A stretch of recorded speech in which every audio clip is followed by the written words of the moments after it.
Bonne année 2023. Aujourd'hui, je vais t'aider à planifier ton année 2023 comme une boss lady en 4 étapes seulement.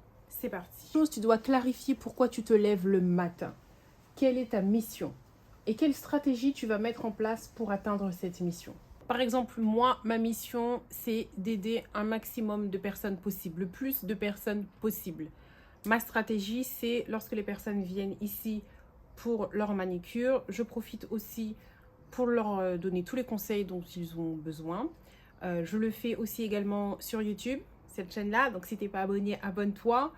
Je le fais par newsletter. Donc, chaque semaine, j'envoie un email gratuitement aux personnes qui s'inscrivent dans ma newsletter. Le lien est dans la barre d'informations. Si toutefois tu veux t'inscrire, tu t'inscris, tu te désinscris comme tu veux. C'est voilà. Je le fais aussi sur Instagram. Enfin bref, sur le web. D'accord? Tu as vu ma mission, tu as vu ma stratégie. Et ensuite, ma stratégie, je la peaufine. Combien de fois par semaine je vais poster, combien de fois par semaine je vais publier, etc. etc. Donc, il faut que tu visualises déjà ta mission, ensuite ta stratégie, et tu la peaufines. J'aide aussi les personnes à faire ça aussi, gratuitement lorsqu'elles viennent ou autre. Et si tu es à distance, je le fais aussi à distance. Le lien pour prendre rendez-vous est dans la barre d'informations également. Ensuite, quels sont tes rêves? Tes rêves doivent être clairs et précis. Par exemple, je veux gagner plus d'argent. Fixe le montant exact que tu souhaites avoir. Je veux une belle maison. Écris la superficie de ta maison. Il faut vraiment comme si, quand tu en parles, qu'on visualise la maison en question. Et ensuite, identifie clairement les actions qui iront dans cette direction, que ce soit ta maison, avoir des revenus supplémentaires ou autre, ce que toi tu auras noté. Oui, parce que j'ai oublié de le dire, il faut écrire tout ça. D'accord? Ne garde pas ça uniquement dans ta tête. Et surtout, il faut y croire. Parce que si tu n'y crois pas, il n'y a pas de surprise, tu n'auras rien. Imagine Usain Bolt. À la ligne de départ, le gars est persuadé qu'il va gagner. Il se pose pas la question de est-ce que je pense que j'espère que je vais gagner. Non, le gars il te dit c'est moi. Ce sera moi qui vais passer la ligne là en premier. Et ça en fait, c'est ce que j'appelle une attitude de champion. Cette attitude de champion, elle s'apprend. D'accord? C'est tout ça, c'est dans le dev perso. J'aide aussi à faire tout ça.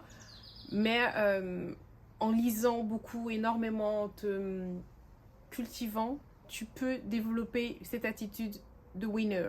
Tu peux tout faire si tu te formes. Si tu mets des actions en place, tout est possible. Mais il faut être engagé sincèrement. Il ne faut pas juste essayer. Il faut vraiment y aller à fond.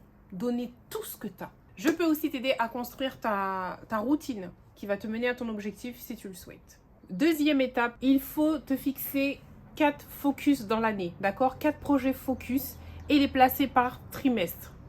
Mets-toi aussi une deadline. Mets un délai, c'est primordial. Et il doit être proche. Exemple, si tu veux économiser 1200 € cette année, c'est pas bon. Par contre, je veux économiser 100 € ce mois-ci, c'est bon. Et ensuite, tu vas créer un système qui va te permettre d'arriver à économiser ces 100 €. Mais il faut vraiment que ce soit proche. Si tu mets quelque chose à la fin de l'année, tu auras toujours l'impression que j'ai le temps. Ouais, c'est bon, je pense que c'est bon là. Alors que quand c'est proche, tu vas faire tout ce que tu peux pour y arriver. Parce que tu sais que chaque jour passé où tu n'as pas agi en ce sens est un jour perdu et très précieux. Alors que quand c'est loin, j'ai le temps. On connaît. Troisième chose, il faut passer à l'action et affiner au fur et à mesure. Ton créneau doit être non négociable.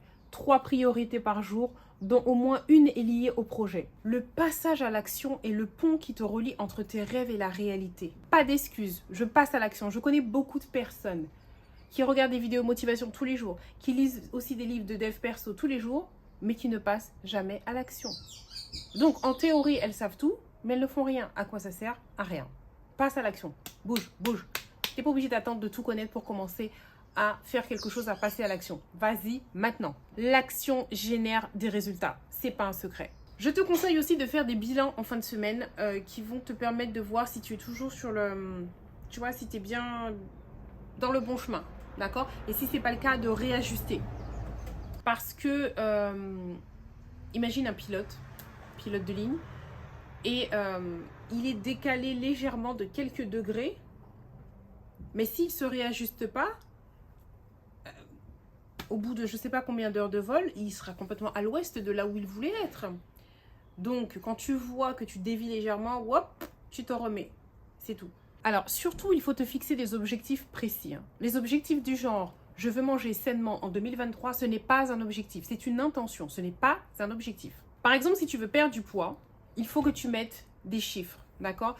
Ton objectif doit être mesurable, doit être quantifiable. Donc, je veux manger sainement, ce n'est pas mesurable, ce n'est pas quantifiable. Tu veux perdre du poids, il faut des chiffres. Je ne sais pas, tu veux t'affiner, il faut des chiffres, ton tour de taille. Tu vois ce que je veux te dire? Et je veux perdre du poids, c'est pas bon, il faut que tu dises exactement. Je veux perdre 5 kilos. Je suis à, j'en sais rien, 75 kilos, je vais arriver à 70 kilos. Et tu mets une date. Ça, c'est un objectif clair, précis et mesurable. Et suite à ça, tu vas mettre des actions qui vont t'amener à cet objectif. Une astuce aussi, enfin quelque chose que moi je fais, c'est pour ça que je dis toujours moins égale plus. Parce que tu vois ce que tu as en tête là.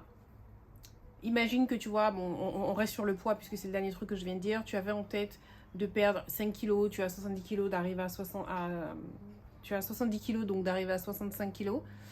Et que tu t'étais dit, je vais arrêter de grignoter, je vais faire du sport tous les jours et je vais boire beaucoup d'eau, par exemple. Sur le papier, ça correspond à ce que je t'ai dit. Tu as mis un chiffre, il manque juste la date, tu mets ta date, c'est quantifiable, c'est mesurable, tu peux de temps en temps te peser et t'assurer que tu es sur le bon chemin. On est OK. Par contre, quand moi je dis moins égale plus, c'est-à-dire que ce que tu as en tête là, descend. Mollet Tu vois, par exemple, tu as dit que tu vas faire du sport tous les jours. Commence pas comme ça. Commence peut-être par faire du sport tous les 2 jours. Ou alors, si tu fais du sport tous les jours, fais juste 10 minutes. D'accord? Même si pour toi, c'est non, mais moi je suis chaud, je peux faire 1 heure. Plus j'ai le temps, j'ai organisé mon emploi du temps, machin, machin. Ne commence pas comme ça. Fais d'abord moins. C'est très important. Pourquoi je te dis ça? Parce que tu vas commencer avec tout ton élan là. Et le jour où tu auras une première fatigue, le premier obstacle que tu auras, tu vas tomber, ça va être compliqué de te relever, de remonter sur la bicyclette. Premier obstacle, ça peut être n'importe quoi. Tu peux tomber malade, ça peut être la période où tu as tes règles, où là, tu n'as pas du tout envie de faire du sport. Ça peut être, je ne sais pas, il peut se passer n'importe quoi et ça va être compliqué de revenir. Le plus important, c'est que ça rentre dans tes habitudes. Pour que ça rentre dans tes habitudes, il faut que le truc soit facile à faire. Commence par 10 minutes. Une fois que tu auras pris l'habitude, tous les jours, de, je ne sais pas à quel moment de la journée, de te mettre en tenue et de partir aller faire ton footing ou je ne sais pas quel sport tu auras décidé, ça sera une habitude comme te brosser les dents, comme aller te doucher, comme faire ton lit une fois que tu t'es réveillé, etc. Ça ne va pas te forcer de le faire, tu n'auras pas besoin de motivation, tu le feras naturellement. Et là, tu auras gagné. Et pour le faire naturellement, il ne faut pas que ce soit un truc qui te force, il ne faut pas que ce soit 1 heure de sport, il ne faut pas que ce soit des randonnées, des trucs qui te... Tu comprends ce que je veux dire? C'est pour ça que j'aime bien dire moins égale plus. Tu y arriveras plus facilement comme ça. Le plus important, il faut que ça rentre dans tes habitudes. La motivation ne suffit pas, je t'assure. Surtout en plus si tu faisais pas de sport avant et que tu te dis non, moi je vais faire 30 minutes, 45 minutes de vélo, je vais suivre le cours de step de un tel ou de je sais pas quoi. Quand tu vas commencer à avoir des courbatures et à marcher comme un crabe, ça va être compliqué pour toi. Et comme ça ne sera pas encore rentré dans tes habitudes, il faudrait que tu ailles puiser dans ta motivation. Sauf que si ta motivation s'est barrée, elle est partie je ne sais où, tu vas commencer à manquer des jours. Ensuite, tu vas commencer à y aller de moins en moins et finalement, tu vas arrêter. Le moindre truc, tu vas tomber malade ou je sais pas quoi, tu vas dire bon j'arrête, je reprends après. Finalement, tu es guéri, tu as même oublié de reprendre. Ça te force, tu n'as plus la même motivation qu'au début que tu avais là en ce moment parce que c'est le début de l'année, on est à fond dans les nouvelles résolutions, on est motivé comme Jaja, enfin on connaît déjà. Sauf que, j'insiste encore, la motivation ne suffit pas. Quand j'accompagne les personnes ici, c'est vraiment sur ça que j'insiste et que j'appuie. Je les aide à ce que ça rentre dans leurs habitudes. Et là, c'est vraiment du cas par cas. Je ne peux pas te donner un exemple comme ça parce qu'on a tous une vie différente, on a toutes des habitudes différentes, on a tous des habitudes, hein, d'accord? Il faut savoir qu'en gros, 80% des choses que tu fais dans une journée, tu les fais par habitude. Te lever, faire ton lit, te brosser les dents, te doucher, t'habiller, etc. Tout ça, c'est des choses que tu fais par habitude. Tu n'as pas besoin de t'asseoir 10 minutes et de te motiver pour te dire, ok, donc là, maintenant, il faut que je fasse mon lit, quoi. Il faut que je fasse mon lit, les gars. Tu vois ce que je veux dire? Tu le fais par habitude, tu le fais sans te prendre la tête, sans même y réfléchir, naturellement. Et pour moi, une fois que tu as rentré ce que tu veux faire, qui est en lien avec ton objectif dans tes habitudes, c'est gagné. c'est gagné. Là, on parle de poids, mais ça peut être n'importe quoi. Ça peut être au niveau de l'alimentation aussi. Voilà pourquoi pendant longtemps, je vous disais tout le temps, la motivation ne suffit pas, les gars. Ça ne suffit pas. C'est pas la clé. La motivation va t'aider au début à te dire, ok, je veux faire ça. Mais la motivation, elle reste pas. Elle n'est pas là à vie. Elle ne reste pas. Il y a un moment, elle va se barrer. Et t'as prévu quoi quand elle va se barrer? Il va se passer quoi? À partir de maintenant, ce sera une vidéo par semaine. Je ne vais plus faire de vidéos. Mais par contre, je ne disparais pas. Il y aura des shorts ici sur YouTube, des stories ici sur YouTube. Donc vraiment, il faut que tu t'abonnes parce que si tu ne t'abonnes pas, tu ne les verras pas. Tu vois la vidéo là, je te mets le lien sur mon Facebook, je mets le lien sur mon Instagram quand ça sort. Mais les shorts, les stories, etc., il n'y aura pas de lien. Donc tu vas les louper et il y aura des trucs pas mal. Ok? Donc c'est là, comme ça que je vais m'investir un petit peu plus.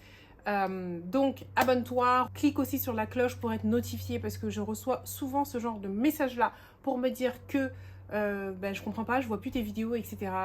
Si tu ne commentes pas, si tu ne likes pas, etc., au bout d'un moment YouTube te considère comme un, je sais pas comment on peut dire ça, un fake en fait, un faux compte, bref, et il fait le ménage régulièrement, il enlève les abonnés. Donc regarde, clique sur la cloche pour avoir le nouveau contenu. Je te fais de gros bisous. C'est tout pour moi. Et encore une fois, bonne année 2023. On va tout déchirer les gars.